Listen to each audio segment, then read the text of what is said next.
પુડલા બનાવવાની તૈયારી કરીએ છીએ. એના માટે તેલ જોશે, ધાણા, અજમો, લીલા મરચાં, પછી આ આદુ ને લસણની પેસ્ટ છે એ જોશે, આ મીઠું છે. આપણે હવે 3 વાટકી લોટ લઈ લેશું. 3 વાટકી લેશું આપણે. ચણાનો લોટ છે, ચણાના લોટના પુડલા બનાવશું આપણે.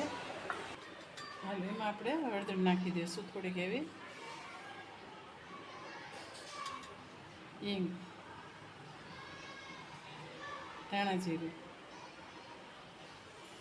મીઠું સ્વાદ પ્રમાણે નાખવાનું.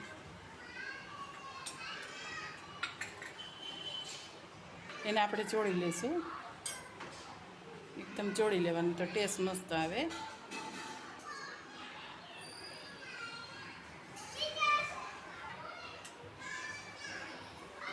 લસણ છે વાટેલું,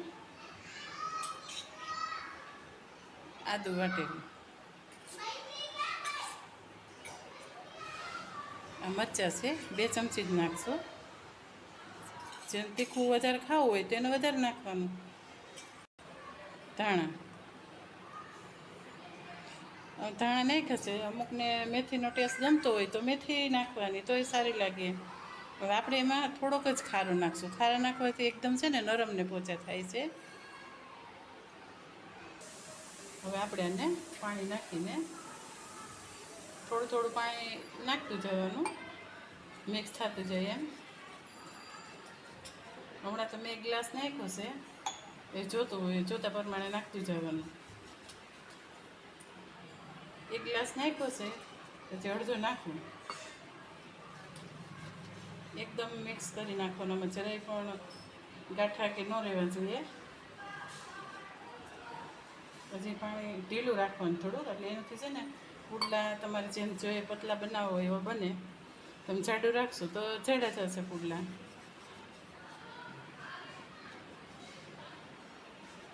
હવે આ ખીરું એકદમ તૈયાર થઈ ગયું છે સરસ રીતે. જો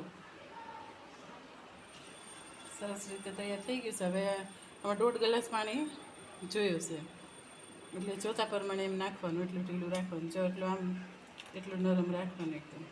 હવે આપણે લોઢી મૂકી દઈશું ગરમ. હવે આપણે તવી ગરમ કરવા મૂકી દઈએ. હવે ચેક કરી લેવાનું તવી ગરમ થઈ ગઈ છે કે નહીં. થઈ ગઈ છે તો હવે આપણે એમાં થોડુંક તેલ નાખી દઈશું. પહેલાં 1.5 ચમચો નાખવાનો. જેવડો તમારે મોટો કરવો હોય, નાનો કરવો હોય તો 1 ચમચો નાખવાનો.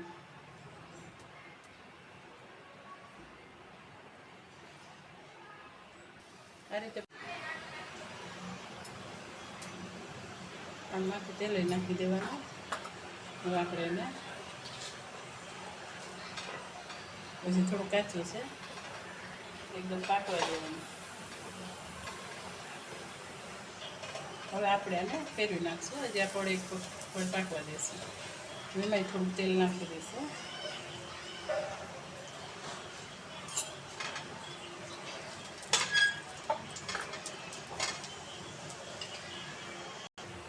તૈયાર થઈ ગયું છે આપણો પુડલો. જો આ બાજુ પણ પાકી ગયું છે. હવે આપણે એને કાઢી લઈશું. તૈયાર થઈ ગયું છે આપણો પુડલો. હવે આપણે એને મૂકી દઈશું. તૈયાર થઈ ગયા છે આપણા પુડલા. જોઈ શકો તૈયાર થઈ ગયા છે. જો એકદમ પોચા નરમ જોઈ શકો છો તમે. આ તમને ગમ્યું હોય બનાવેલી તો લાઈક કરજો.